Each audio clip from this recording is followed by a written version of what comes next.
we are here with author Moshe Bar. We are going to talk about his latest book, Mindwandering. So, of course, I want to welcome Moshe here and thank you for agreeing to be interviewed by us.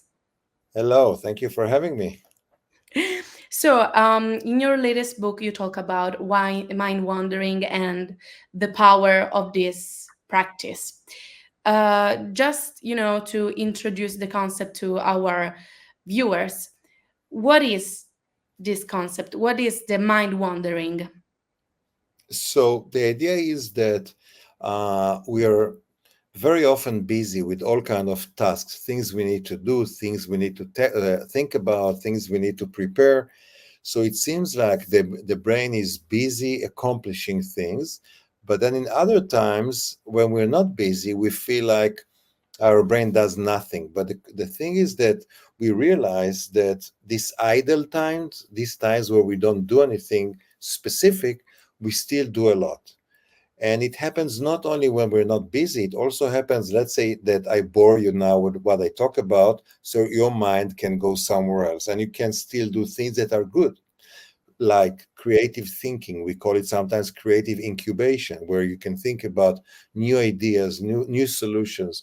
You can be planning, you can do what we call mental simulations. You can try to anticipate scenarios. Just before meeting you for the first time, I was trying to expect what will be the questions, what will be the atmosphere, right? So we always, like, you go to a job interview, you go to the beach, you go to a new museum, you know how to prepare because your mind already does things in advance. So mind wandering is not a waste of time like society told us, but rather most of the time, we can talk about pathological cases where it's when it's less desirable, but most times actually mind wandering is good for us. It's good for us, yes. In fact, in the title of the book, you talk about how mind wandering can boost our creativity, right? And through the mind wandering, if we can master it, we can relieve some tension and some anxiety.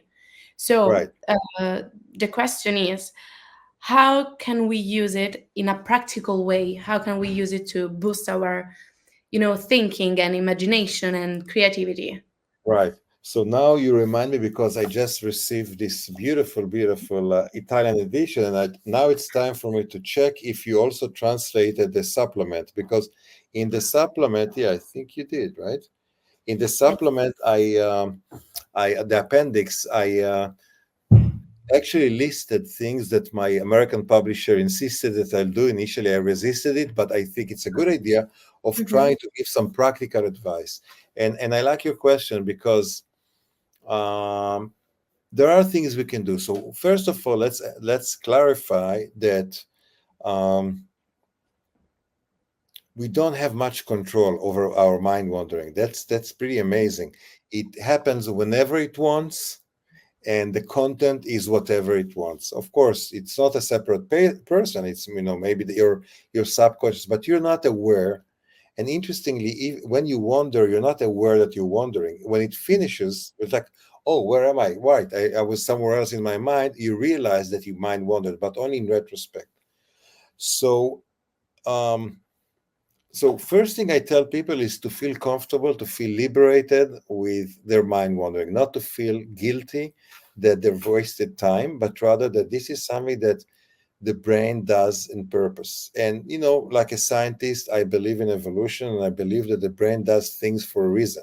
And it spends so much energy. Almost 50% of the time of our waking hours, our mind is somewhere else. This is pretty crazy when you think about it, that 50% of the time, your mind is not where your body is. So if something is so dominant in your mental life, it must have a reason. It must play some important role.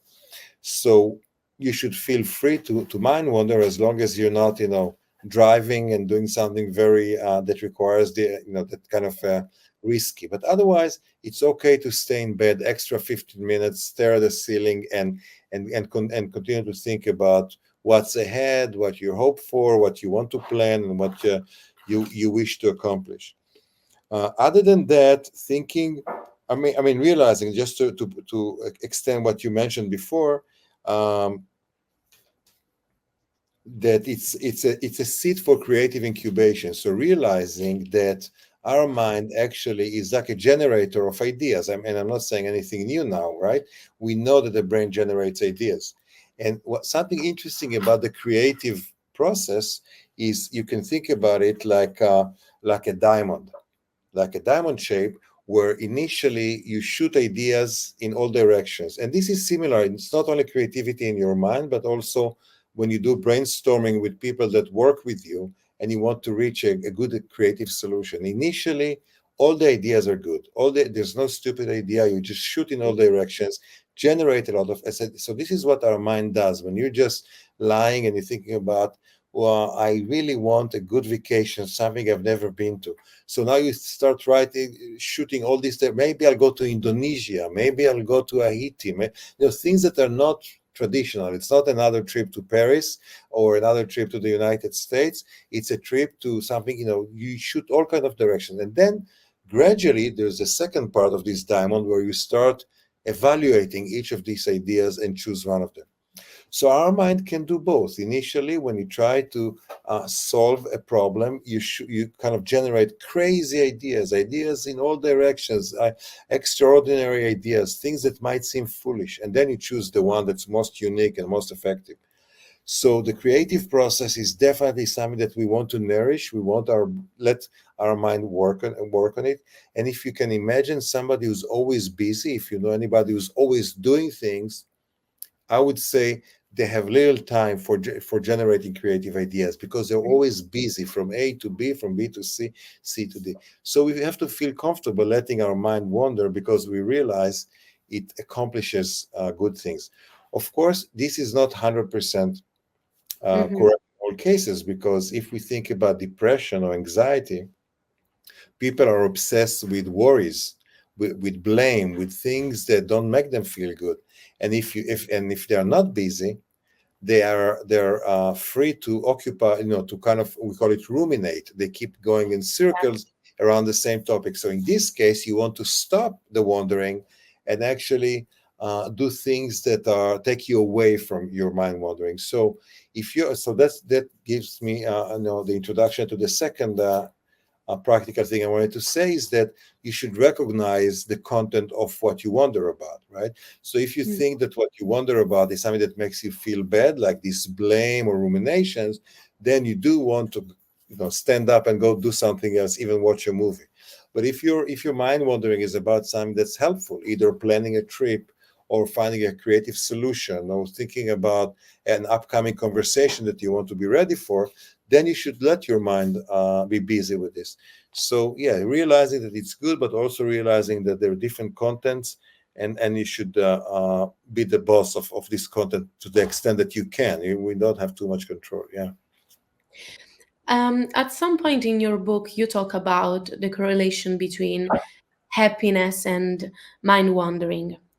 And I quote Yeah. directly from your book: "It gives me comfort to know that my brain is responsible for my happiness." So, how do you associate the practice of mind wandering with this emotion, with happiness? How do you think we can achieve happiness through Yeah. mind wandering? Well, happiness. I'm now that you quote me, I'm surprised I used the word happiness. Happiness is a Yes. big word. It's overused also, and it's also somewhat amorphic. It means different things for different people.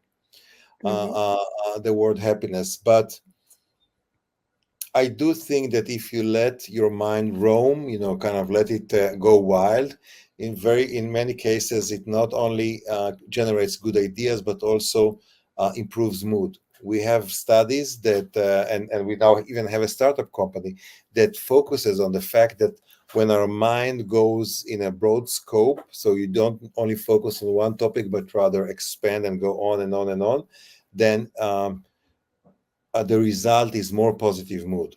So I wouldn't say mind wandering elicits happiness, but it can improve your mood.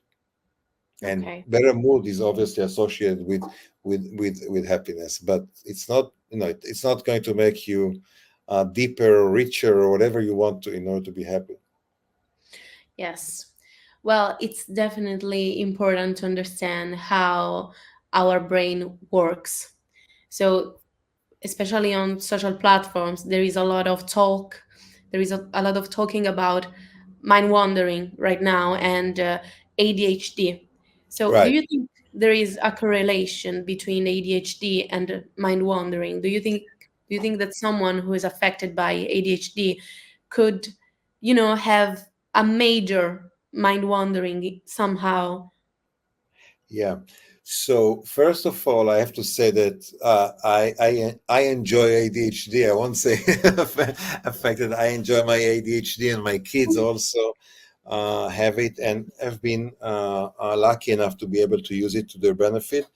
Mm-hmm. So when I said that people wander for about 50% of the time, it's all people, not only people with ADHD. I would say people with ADHD, when they wander maybe faster, Mm-hmm. they go a little broader. And in any event, my hypothesis, and I've written about it in other places also, is that ADHD or highly associative thinking actually improves your mood.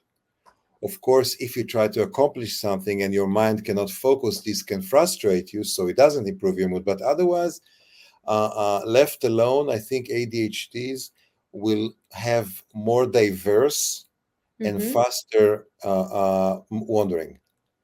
Nice. But yeah, Well, this is something very important to spread out there, of course, because somehow, people tend to think of HD as something that it's heavy, and of course it is. But you said something really nice before earlier. You said something about the benefit. Okay, so enjoy the benefit of it. So right. maybe ADHD and mind wandering can get along just fine, probably. Exactly. That's a good way to put it. Well, I do have to qualify it because, like many other disorders or many other phenomena of the brain, there is a spectrum, right? So some ADHD can be so severe that there's no way you can manage and you can be functional. So you can take you have to take medications, and really hearing me say that this is actually good might sound ridiculous and maybe make these people feel unheard. So even if you got the cold, it can be light cold or it can be very heavy cold, and you have to stay in bed with your fever, right? So it's a condition that you could benefit from when it's contained in a different in a in some magnitude. But if it's extreme, it has to be treated. So I'm not saying all the ADHD, let's have fun and let's be wild. It's, in some to some extent it is, and some other extent it has to be monitored. But yes, I do get a lot of feedback from around the world, luckily for people, and I see online comments also that people feel good about the fact that ADHD actually has some advantages when you work with it. Yeah. Thank you. I did everything that I wanted, so thank you very much. Excellent.